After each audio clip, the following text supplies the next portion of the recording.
मैं परेशान हूं कि जब गृह मंत्री ये मानते हैं कि संविधान से चलेगा, तो उन लोगों को सुरक्षा क्यों दी हुई है जो संविधान को बदलने की बात करते हैं, हिंदू राष्ट्र बनाने की बात करते हैं। हिंदू राष्ट्र की बात करना ही भारत के संविधान के खिलाफ बात करना है। इस देश में सबसे ऊपर कोई किताब है तो संविधान है। संविधान कुरान को मानने का हक देती है, वही वेद पुराण को मानने का हक देती है, वही इस देश के नास्तिकों को भी हक देती है कि वो किसी को ना माने। पता नहीं क्यों मैं भारत के प्रधानमंत्री को सुनता हूं तो मुझे थिएटर के एक्टरों की याद आती है। अब जब कैमरा के सामने होते हैं तो आप कहते हैं कि मेरे जीते जी कोई आरक्षण को हाथ नहीं लगा सकता, और लेटरल एंट्री हो गई, सरकारी शिक्षा, सरकारी रोजगार, प्राइवेट ऑटोमोबाइल आरक्षण खत्म हो। उन्होंने कहा कि गांधी को राष्ट्र विरोधी बताने वाले गोडसे के हिमायती लोगों को मैं दिल से माफ नहीं कर पाऊंगा, दिल से माफ नहीं कर पाऊंगा, लेकिन अपने पीछे वाली कुर्सी में देश के संसद में बिठाऊंगा। 2-2 महीने से मणिपुर चल रहा है, आप लफ्ज नहीं खोलते, और आज अब संसद शुरू होने वाला है। वो वीडियो जो इतना पुराना है, जिसको देख करके जिसमें भी थोड़ी भी इंसानियत जिंदा होगी, उसकी रूह रोएगी, वो भीतर से रोएगा जो वीडियो है। और आप केवल इस बात को वीडियो एक्टिंग कर दे रहे हैं।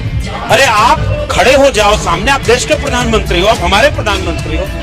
आप न चाहो तो मणिपुर में एक माचिस में चिंगारी में भी आग न लगे। इसका मतलब आप इसको रोकने में नाकामयाब हो। फेल सरकार है इस समय केंद्र सरकार। आप बाबा प्रवचन कर रहा है, उसको टीवी पर बैठकर एंकर कह रहा है कि भविष्य बता रहा है। तो ये साइंस और टेक्नोलॉजी के किस बात की? इसरो में आप कभी बजा रहे थे कि चंद्रयान चला गया वहां, वो किसी मंत्र उंतर से चला जाता। 24 का चुनाव होने वाला है। ये पर्चा एक बना दे बाबा कि 26 पार्टी का ये पर्चा इसका बना दिया जाओ, तुम्हारा ये होगा। और 38 गठबंधन क्यों कर रहे हो, क्यों इतना पैसा? मोदी जी को बता दे पर्चा बना के कि आपको महाराष्ट्र की सरकार गिराने की जरूरत नहीं थी, ये लो इतने तारीख को आपका काम हो रहा है। आपको बिहार में ईडी सीबीआई भेजने की जरूरत नहीं है, आपको यूपी में सपा बसपा को कमजोर करने की जरूरत नहीं है, आपको भीम आर्मी प्रमुख चंद्रशेखर पर हमला कराने की क्या जरूरत है? पर्चा बनवा लो सबका, एक पर्चा बनवा लो, जिसकी किस्मत में जो लिखा होगा। चुनाव में इतना पैसा क्यों खर्च कर? ये बात आया था बाबा चंद्रा स्वामी के नाम से, आज कहाँ है पता नहीं। एक बाबा राम रहीम जेल में, एक बाबा उधर जेल में। बाबाओं की जरूरत नहीं है, एक ही बाबा इस देश में थे, वो थे बाबा साहब डॉक्टर भीमराव अम्बेडकर। बाकी कोई बाबा की जरूरत नहीं। बाकी इस देश में जरूरत है तो केवल स्कूल कॉलेज विश्वविद्यालय की। जो बाबा का भक्त है ना, वो भी जब चंदा उंदा दे देगा, जब वो सारा कुछ बता देगा। अच्छा, बाबा का भाई जेल में चला गया, उसका पर्चा क्यों नहीं बनाया था?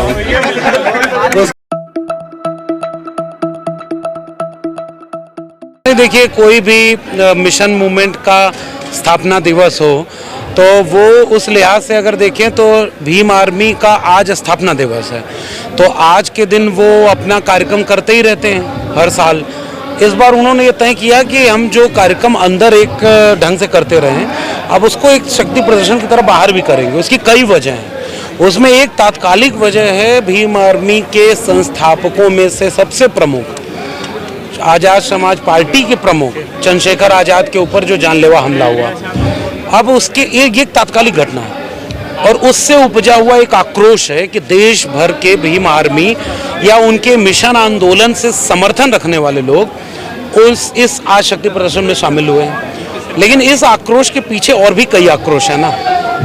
उसमें कोई दलितों के ऊपर इस देश में कहीं भी अन्याय अत्याचार हो रहा है, आदिवासियों पर कोई अन्याय अत्याचार हो रहा है, पिछड़ों को जो भी हक हुकूक नहीं मिल रहा है, माइनॉरिटी के लोगों पर जो दमन अत्याचार हो रहा है, जो इस देश में महिलाओं के ऊपर अन्याय अत्याचार हो रहा है, उन सब से गुस्सा जो बनता है ना, जो भी भारत के संविधान को मानता है उसके मन में इन सबको लेकर एक गुस्सा भरता जाता है। वो गुस्सा कैसे निकले, इसको चैनलाइज करने के लिए संगठनों की भूमिका होती है। भीम आर्मी एक ऐसे मिशन और आंदोलन का नाम है जिसमें हम जैसे वे लोग जो सीधे भीम आर्मी के सदस्य नहीं हैं, हम आज़ाद समाज पार्टी के सदस्य नहीं हैं, लेकिन हम इस विचारधारा की लड़ाई में उनके साथ खड़े हैं, वो हमारे साथ खड़े हैं और हम सब मिलकर इस देश के संविधान के साथ खड़े हैं। इसलिए ये शक्ति प्रदर्शन आप इसे कह सकते हैं। आपने संविधान की बात की, लेकिन हिंदू राष्ट्र की भी बात हो रही है। भारत के गृह मंत्री को मैं कम से कम अभी उस स्तर का गृह मंत्री तो मानता ही हूँ कि उनकी बातें एकदम हवा हवाई नहीं होंगी। मैं ऐसी अपेक्षा करता हूँ भारत के गृह मंत्री ने पिछले दिनों एक टीवी चैनल के इंटरव्यू में बोला, जब उनसे पत्रकार ने पूछा कि यह देश हिंदू राष्ट्र होगा, ये देश किससे चलेगा, तो उन्होंने बोला कि संविधान से चलेगा। तो मैं भारत के गृह मंत्री की बात मान रहा हूँ। इस देश में सबसे ऊपर कोई किताब है तो संविधान है। संविधान ही कुरान को मानने का हक देती है, वही वेद पुराण को मानने का हक देती है, वही इस देश के नास्तिकों को भी हक देती है कि वो किसी को ना माने। इसलिए सबसे ऊपर तो किताब संविधान की है और उसको मानता है भारत का गृह मंत्री। मैं परेशान हूं कि जब गृह मंत्री ये मानते हैं कि संविधान से चलेगा, तो उन लोगों को सुरक्षा क्यों दी हुई है जो संविधान को बदलने की बात करते हैं, हिंदू राष्ट्र बनाने की बात करते हैं। हिंदू राष्ट्र की बात करना ही भारत के संविधान के खिलाफ बात करना है, तो इसलिए उनको Z+ सुरक्षा मिली है। भारत की सरकार जिस पार्टी की है, उसके बड़े बड़े मंत्री खाली आरती लेकर के ऐसे बाबाओं की आरती उतार रहे हैं, पीछे पड़े हैं जो संविधान बदलने की बात करता है। तो मैं तो खुद कंफ्यूज हूं कि गृह मंत्री की बात सही मानूं या इन भाजपाई नेताओं और उनके समर्थित लोगों की बात सही मानूं। यूसीसी को लेकर जो बवाल बचा हुआ है, किसको? मैं 2-3 बातें कहूंगा। एक तो यूसीसी की पूरा ड्राफ्ट आना चाहिए। इस देश के गृह मंत्री प्रधानमंत्री को ड्राफ्ट रेजोल्यूशन पास करना चाहिए और उसमें यह बताना चाहिए कि यूसीसी अगर समान नागरिक संहिता आती है तो आदिवासियों पर उसका क्या असर होगा, दलितों पर उसका क्या असर होगा, जितने माइनॉरिटी के लोगों उस पर क्या असर होगा, ये बात सरकार बताए। और अगर उनके हक हुकूक छीने जाएंगे, क्योंकि उनको विशेष अधिकार, जैसे आदिवासियों के देश में कई जगहों पर विशेष अधिकार मिले हुए, तो क्या वो अधिकार सुरक्षित रहेंगे या छीन ले जाएंगे? इसका जवाब सरकार दे। अगर ये सब उसके अधिकार छीनेंगे तो ऐसे कानून का विरोध होगा। जी सर, मणिपुर की जो घटना हुई है उसको लेकर प्रधानमंत्री का स्टेटमेंट भी आया है और उन्होंने कहा कि मैं हृदय से बहुत ज़्यादा उन्होंने गुस्सा जाहिर किया है। तो क्या सिर्फ गुस्सा करना काफ़ी है? कभी थिएटर आपने देखा हो तो थिएटर में कुछ लोग होते हैं जो एक्टिंग करते हैं। वो जब मंच पर होते हैं तो शानदार एक्टिंग करते हैं। कभी वो रोने की एक्टिंग करते हैं, कभी वो हंसने की करते हैं, कभी दूसरे कलाकार की मिमिक्री करते हैं। हर तरह की मिमिक्री उनको करते हैं और जैसे वो मंच से उतरते हैं फिर उनका रूप कुछ और होता है। पता नहीं क्यों मैं भारत के प्रधानमंत्री को सुनता हूं तो मुझे वो थिएटर के एक्टरों की याद आती है। अब जब कैमरा के सामने होते हैं तो आप कहते हैं कि मेरे जीते जी कोई आरक्षण को हाथ नहीं लगा सकता और लिटरल एंट्री हो गई। सरकारी शिक्षा, सरकारी रोजगार, प्राइवेट हाथों में बिक गया, आरक्षण खत्म है। जहां आरक्षण लागू है वहां एक भी वैकेंसी इस देश की ऐसी नहीं हो रही है, चाहे वो 69,000 शिक्षक भर्ती घोटाला हो, चाहे कोई भी हो जिसमें आरक्षण का पूरा फायदा दिया जा रहा हो। हर जगह जो कट ऑफ है वो UR से नीचे कट ऑफ चली जा रही है, OBC SC ST की। तो फिर आरक्षण की धज्जियां उड़ रही हैं और वो बोलते हैं कि आरक्षण पर मेरे जीते जी कोई छू नहीं सकता। उन्होंने कहा दलितों पर गोली मत मारो, मुझे गोली मार दो। ये एक्टिंग करके उतर गए। फिर जितनी दलितों पर अन्याय अत्याचार की घटनाएं उस पर एक बार भी कोई बयान आया? उन्होंने कहा कि गांधी को राष्ट्र विरोधी बताने वाले गोडसे के हिमायती लोगों को मैं दिल से माफ नहीं कर पाऊंगा, दिल से माफ नहीं कर पाऊंगा, लेकिन अपने पीछे वाली कुर्सी में देश के संसद में बिठाऊंगा। मैं एक बार सोचता हूं कि ये कौन सी एक्टिंग है जो आप कर लेते हैं। मणिपुर में अगर आप इतने चिंतित हैं तो विदेश जाते हैं आप बहुत दूर देश को नाम ऊंचा करने, 56 इंच का सेना, देश सोने की चिड़िया बनाने। आप अपने देश में चले जाओ, एक बार वहाँ के लोगों से कह दो कि शांति करो। वहाँ तत्काल खड़े होकर के हाई कोर्ट का जो फैसला आया उसके बाद जो आग लगी हुई है, 2-2 महीने से मणिपुर जल रहा है, आप लफ्ज नहीं खोलते। और आज आप संसद शुरू होने वाला है, वो वीडियो जो इतना पुराना है जिसको देख करके जिसमें भी थोड़ी भी इंसानियत जिंदा होगी उसकी रूह रोएगी, वो भीतर से रोएगा जो वीडियो है। और आप केवल इस बात को वीडियो एक्टिंग कर दे रहे हैं। अरे आप खड़े हो जाओ सामने, आप देश के प्रधानमंत्री हो, आप हमारे प्रधानमंत्री हो। आप न चाहो तो मणिपुर में एक माचिस में चिंगारी में भी आग न लगे, इसका मतलब आप इसको रोकने में नाकामयाब हो। फेल सरकार है इस समय केंद्र सरकार। तो वे कल मणिपुर की घटना पर दुख जता रहे थे। कल ही गुरमीत सिंह राम रहीम को फिर से पैरोल दे दी गई। इससे पहले 15 अगस्त 2022 को जब वो नारी शक्ति की बात कर रहे थे तब बिल्किस बानो के जो गुनहगार थे उन्हें रिहा कर दिया गया। तो ये प्रधानमंत्री की बातों में कटौती करने, मैंने वही आपको पहले ही बता दिया कि एक्टिंग करने वाले एक्टर को अगर मंच से उतरने के बाद आप पूछेंगे कि भाई तुम मंच पर ये बोल रहे थे, तो वो बोलेगा ना कि एक्टिंग थी भाई, वहाँ लाइट कैमरा एक्शन था। जिसमें ज़मीर जिंदा होता है वो हर समय अपने शब्दों से पीछे नहीं हटता, जुमले नहीं बोलता, वो जो बोलता है उसकी कीमत होती है। वो जो बोलता है एक अकेला सब पर भारी और 38 पार्टी गठबंधन कर रहा है, वो कहते हैं 56 इंच हमारे रहते कोई जो है इस देश में अन्याय अत्याचार नहीं करता, सबका साथ सबका विकास, और इस देश में खुलेआम इस देश के कमेरा लोगों पर अन्याय अत्याचार हो रहा है। इसलिए अगर प्रधानमंत्री कोई बात बोलते हैं तो उसकी कोई मुझे गंभीरता नजर ही नहीं आती, क्योंकि खुद वो अपनी बात को गंभीरता से नहीं लेते। जब प्रधानमंत्री और गृह मंत्री अपनी बात को खुद गंभीरता से न लें तो हम लोग क्यों लें? हम लोग उनसे बड़े नहीं हैं।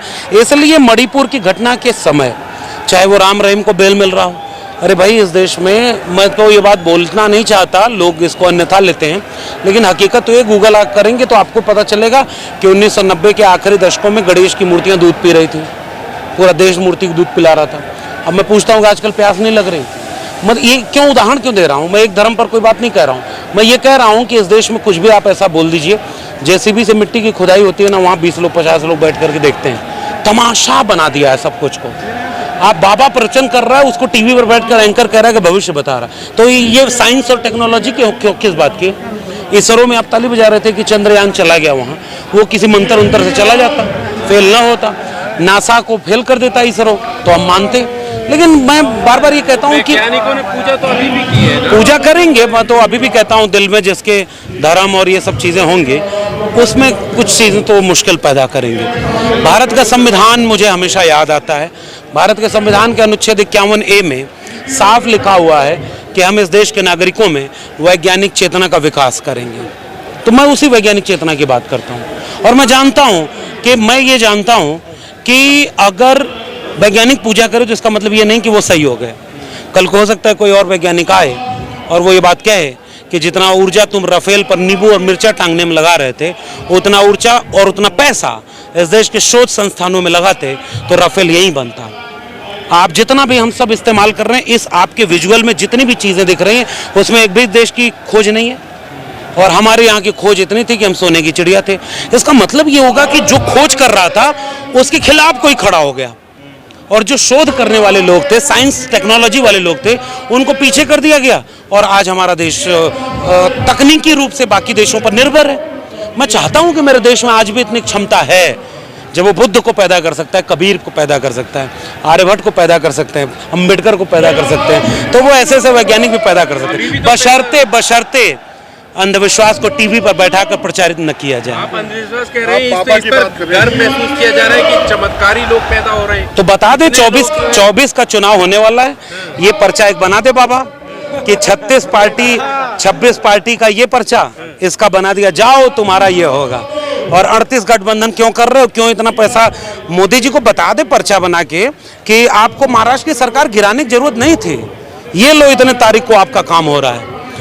आपको बिहार में ईडी सीबीआई भेजने की जरूरत नहीं है, आपको यूपी में सपा बसपा को कमजोर करने की जरूरत नहीं है, आपको भीम आर्मी प्रमुख चंद्रशेखर पर हमला कराने की क्या जरूरत है? पर्चा बनवा लो सबका, एक एक पर्चा बनवा लो, जिसकी किस्मत में जो लिखा होगा। चुनाव में इतना पैसा क्यों खर्च करना? ये जिसकी मांग में संतुष्ट नहीं वो प्लॉट खाली। अब मैं इस पे क्या बयान दूं? मैं शर्मिंदा हूं कि मैं ऐसे बयानों के दौर में जिंदा हूं। मैं शर्मिंदा हूं कि ऐसे बाबाओं को लोग पूजते हैं, और मैं अभी भी कह रहा हूं, अगर आप में थोड़ा भी ज़मीर, अरे उसकी डिग्री, प्रधानमंत्री की डिग्री आप मांगते हैं, चलो भाई कहते हैं फेक डिग्री है। मेरे दिल्ली यूनिवर्सिटी की डिग्री है, जब वो फॉन्ट नहीं बना था तब भी उनकी डिग्री उस फॉन्ट में है। ये बाबा की तो कोई डिग्री भी नहीं, वो तो अजीब तरह के कार्टून, और हम लोग तमाशा देखने वाले लोग हैं। एक सिनेमा का जो कल्चर चला गया तो दूसरा सिनेमा आ गया। पहले हमारे यहाँ हिंदी की दुनिया में तिलिस्म, मयारी, जादू के उपन्यास लिखे गए, उन पर तमाम कार्टून बन गए, तो बच्चों को कार्टून पसंद आता है। इस देश की जनता को आपने कार्टून बना दिया कि नए नए कार्टूनों की जरूरत है। इस देश में संविधान की जरूरत है, इस देश में स्कूल कॉलेज विश्वविद्यालय की जरूरत है। ये बाबा अपनी बाजार दुकान उसको चुनाव जितवा के बंद करके कहीं चला जाएगा। एक आया था बाबा चंद्रा स्वामी के नाम से, आज कहाँ है पता नहीं। एक बाबा राम रहीम जेल में, एक बाबा उधर जेल में। बाबाओं की जरूरत नहीं है, एक ही बाबा इस देश में थे, वो थे बाबा साहब डॉक्टर भीमराव अम्बेडकर। बाकी कोई बाबा की जरूरत नहीं। बाकी इस देश में जरूरत है तो केवल स्कूल कॉलेज विश्वविद्यालय की। जो बाबा का भक्त है ना, वो भी जब चंदा उंदा दे देगा जब वो सारा कुछ बता देगा। अच्छा, बाबा का भाई जेल में चला गया यार, उसका पर्चा क्यों नहीं बनाया था वो? उसका भी पर्चा बना दे। और वो एक प्रदीप शर्मा, मैं नाम नहीं लेता अमूमन, वो बांटता है। छत्तीसगढ़ में मैं गया तो लोगों ने वीडियो सुनाया कि वो अपने कथा में धर्म की प्रचार कर रहे हो। धर्म का प्रचार करने का अधिकार तो तुम्हें भारत का संविधान दिया है, प्रचार करो। हम भी अपने संविधान का प्रचार करते हैं। हम देखना चाहते हैं कि धर्म जीतता है कि संविधान जीतता है। हम संविधान को जीतते हुए देखना चाहते हैं। लेकिन वो जो कह रहा था कि बेलपत्री पर शहद लगाओ और शिवलिंग पर चढ़ा दो, आपका बच्चा पास हो जाएगा, अखबार में खबर छपी कि उसी का बेटा 8वीं में फेल हो गया।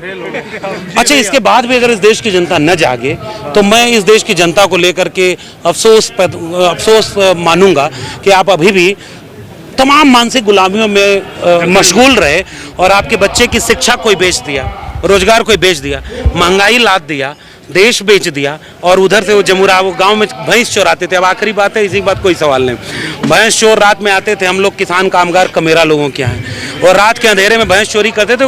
भैंस को बचाने के लिए घंटी बांधी रखी थी, तो घंटी बजती थी, घर वाले घर में सोते थे और चोर रात में आते थे तो एक चोर घंटी निकालकर पूरब भागता था, तो भैंस लेकर बाकी चोर पश्चिम भागते थे। आपकी आंख खुलेगी तो आप किधर भागेंगे? जिधर घंटी की आवाज आ रही है। भागते चले गए चोर के पीछे और अंत में चोर घंटी फेंक के भाग गया।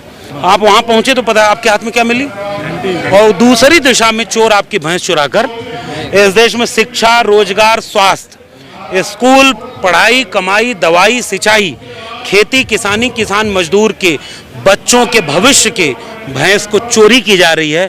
और आपको दूसरी तरफ दिखाया जा रहा है घंटी की आवाज में मशगूल रहो। मैं घंटी वालों को दिखा रहा हूं कि उधर मत देखो, उधर झूठ है, जुमला है। इधर देखो जिधर तुम्हारे बच्चों की शिक्षा, स्कूल है, कॉलेज है, विश्वविद्यालय है, भारत का संविधान है। शुक्रिया।